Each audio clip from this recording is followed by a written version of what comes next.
Hello and welcome back to God's Basement. So I think we're on like chapter 9 or 10, so this actually might be the ending of the game coming up here. Let's see, what do I have to read? Couple brutally murdered. Brutal crime scene. Okay, so I think we we already saw that one. What is this? This is about the fatal crash where the grandpa was the suspected alcoholic. This is about the phone calls. This is about the letters. And then this is about, I did something unspeakable, I killed them. I murdered them both. I didn't know what to do, I had nothing left to live for, I'm so sorry. Your grandparents were involved in an accident that killed your grandfather and your infant brother. It wasn't your grandmother's fault entirely, but your parents couldn't help but put the blame on her. With no family or friends left, living a hopeless and bleak existence, your grandmother decided to murder them. With your parents out of the way, she could raise you all by herself. Her desire was selfish and evil. That was all you needed. A way to justify her death. A way to break the burden of taking care of her. Do you remember what you did? I'll walk you through it once more, just in case you've forgotten. I mean, to be honest, yeah, I think if that happened and I found out that my grandmother murdered my parents because she was like, boo-hoo, I'm lonely, I would be very, very inclined to probably bring some murder of my own. Yeah, that... Oh, don't tell me this is going to be like a 10-minute chapter just after I ended the last part. Ah, shit. Oh, I hope not. Yeah, that would be, Although, no, I mean, honestly, though, what you could do is you could just call the cops. Be like, hey, they murdered. I mean, the fact of the matter is she would probably break under the interrogation, right? I mean, yeah, for the most, almost a guarantee that she would. Okay, what is this? Get the knife, get the new radio, get the phone, place the knife on her bed, replace the old radio, place the phone on the table outside the door, wait outside her room. So I need to get a knife, a radio, and a phone. Okay. What do you say? This is the same thing. So knife, radio, and phone. Okay, so first thing, okay, I can't get the knife out of there. Let's just get the three things first. Are you actually gonna stab Grandma to death, man? Like, Jesus.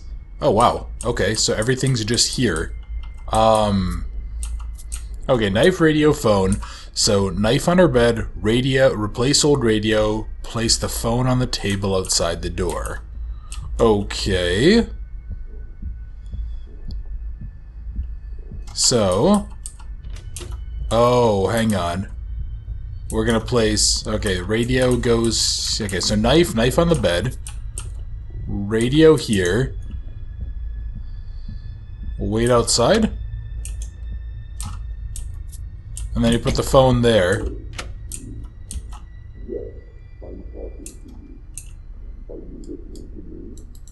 I know that I might seem suspicious, but for now, I'm going to need you to trust me. Are you in pain? Do you want that pain to go away? I can show you a way out, but you're going to have to do exactly what I say.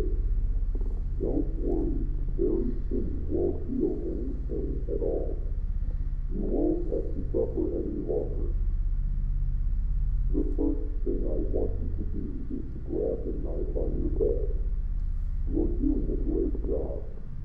It's very sharp, so please be careful with it. The next step is to gently press the knife against your stomach. You're doing a wonderful job. Now, press a little harder. Keep applying more pressure until the knife penetrates the flesh of your stomach. You might feel quite a bit of pain, but it's going to be temporary. You're doing a great job. I want you to pull the knife out. Is there a warm, red fluid dropping out of your stomach? If so, then you applied enough pressure. I know that this might be painful, but pretty soon it's going to be all over. I want you to repeat the process. Except now go a little to the right of the original spot. Keep applying pressure until the knife penetrates the flesh. Now that you've done the process twice, for the third time, go to the left of the original spot. Once again, keep applying pressure until the knife penetrates the flesh. You're doing a great job. Now return to the original spot. I want you to jab the knife into the wound 3 times. This time, don't slowly apply pressure. I want you to press the knife into your stomach as hard as you can. Whenever you're ready, go ahead. You're doing a wonderful job. Are you in pain? Are you suffering? I know you are, but don't worry. It'll all go away too. This is the last step. Are you ready? All you have to do is to repeat the process except this time. Press the knife against your neck. Whenever you're ready, just quickly thrust the knife into your neck. Then very soon, all the pain will go away. That's it. Let it all go. Pass on into the next world, wherever that might be. Goodbye. I can guarantee you will not be missed.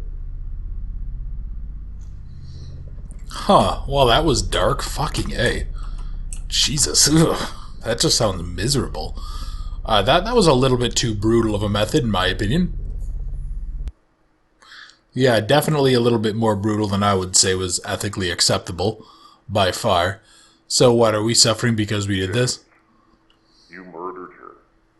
You knew about her delusions. She always talked about the man in the radio, so you decided to become that character. You replaced the old radio, and then played an audio file telling her to stab herself repeatedly with a knife. You knew she was delusional and had episodes of schizophrenia. She followed your instructions and eventually bled to death due to her self-inflicted injuries. Since all the evidence pointed to a suicide, you weren't charged with anything. You finally got what you wanted. You were finally free. You might be wondering how exactly you ended up dead. Well, for the first few months, you lived your life carefree. You actually enjoyed life to some extent, not being tied down by an ill relative. But eventually, that all came crashing down. It started off with brief, horrific, gruesome nightmares. Visions of her stabbing herself endlessly, blood gushing out of her wounds, flooding your mind with blood-red guilt. Slowly, these nightmares leaked into your daily life. You'd see her out of the corner of your eye, whether you were driving, walking down the street, or at work. Even though you killed her, she never really left. She lived in your mind and haunted you every day until you eventually couldn't fall asleep. Every time you closed your eyes, even for the briefest of moments, she'd manifest in your subconscious. Eventually, you went to the hospital and you were prescribed sleep medicine, but that only suppressed the issue. Slowly, your body adjusted to the medicine and you needed to increase the dose for the medicine to be effective. This process kept repeating until you were taking multiple times the recommended amount. You were addicted, until one night you overdosed on sleep medication. Right now, in this moment, your physical body is currently in a hospital bed, hovering between the thin line of life and death. You're still probably wondering why you're here in God's basement. I'll finally tell you who I am and what this place really is. God's basement is a realm for those who have committed great sin but are still redeemable. The individuals that arrive in God's basement relive their own versions of hell, allowing them to reflect on their life and watch their slow descent into evil. Their resentment, hate, bitterness, and jealousy accumulate until those emotions manifest themselves through atrocious acts, yours being murder. You were backed into a corner, watching your life slowly pass you by. All those opportunities you sacrificed. All that potential wasted. You became bitter and resentful. Many could sympathize with you. Many might have even done the same. You were hopeless, and it felt like you were inside a living hell. I am called the Operator. I am an entity that manifests in God's basement. I manifest myself in different ways depending on the person. My job is to guide the person inside God's basement and allow them to relive their life from a different perspective. In your case, I manifested with many characteristics resembling the man in the radio. Hopefully this explanation cleared everything up. You're still probably wondering what happens now that you have all your memories. I mentioned earlier that God's basement are for those who are still redeemable. Even though you committed an atrocious sin, you were trapped in a hopeless existence. Also, the person you killed wasn't really your grandmother. She was a shell of her former self. Your grandmother died long ago. Part of you wanted to see her suffering cease. Your crime was both cruel and merciful at the same time. You are going to get a second chance at life. Pretty soon you're going to wake up in a hospital bed out of your drug-induced coma. Learn to live with what you did. The feelings of guilt, paranoia, and pain will never completely go away. James, make the most out of life, and be grateful for this second chance. One last thing. Good luck.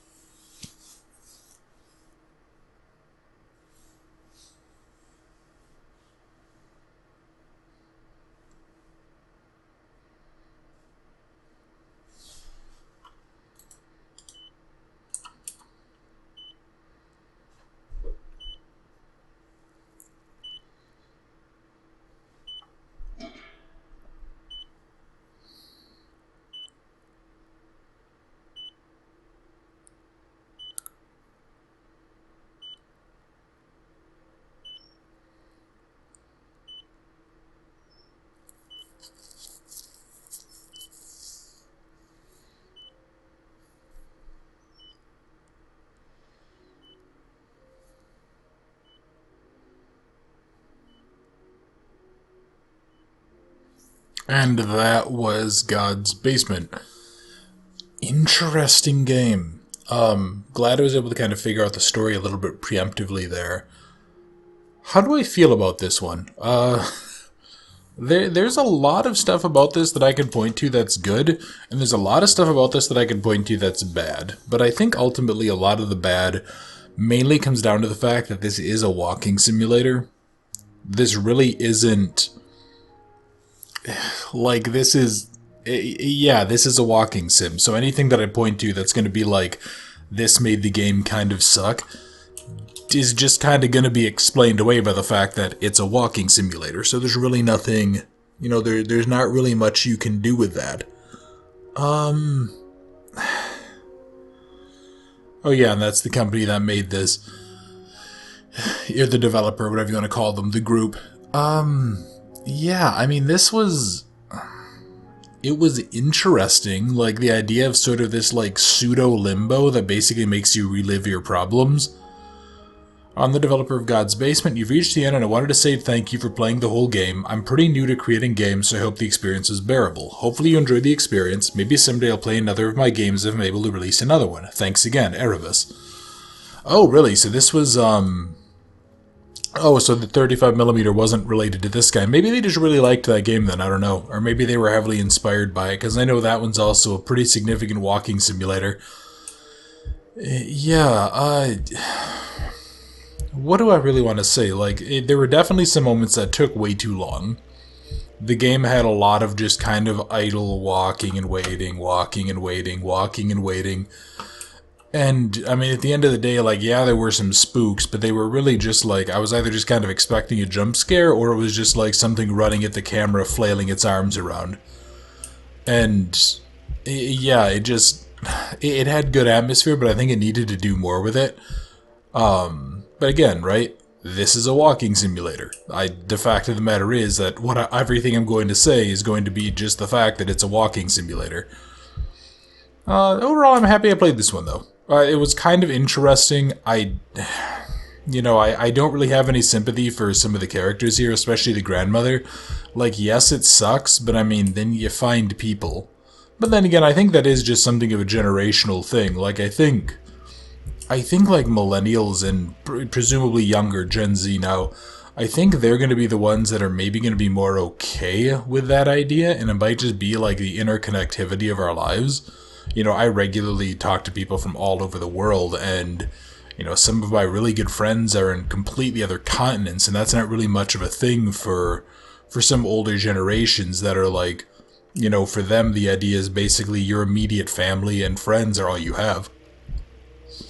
And, you know, maybe she was one of those people that just made her entire identity her family, which, I mean, isn't really anyone's fault but her own. But, like, I have very little sympathy for those people because I find it kind of pathetic. But, yeah, I think I would feel worse for Grandma if she hadn't killed the family. If she hadn't murdered them, I would feel much less bad for her, or I'd feel much more bad for her. Because she was just a victim of dementia and loneliness. Like, that would be a real tragedy. And then, you know, sort of the kid being put in a situation, it's like, yeah, well, you know, it's sort of the same thing. Like, yes, this is a tragedy and this sucks, and there's not really any good answer here. Fact of the matter is that she killed the family, so I kind of have no sympathy for what happened to her, even if people are like, oh, well, she was driven to it. Yeah, well, at the end of the day, she was still a murdering pain in the ass. Like, and I don't know, right?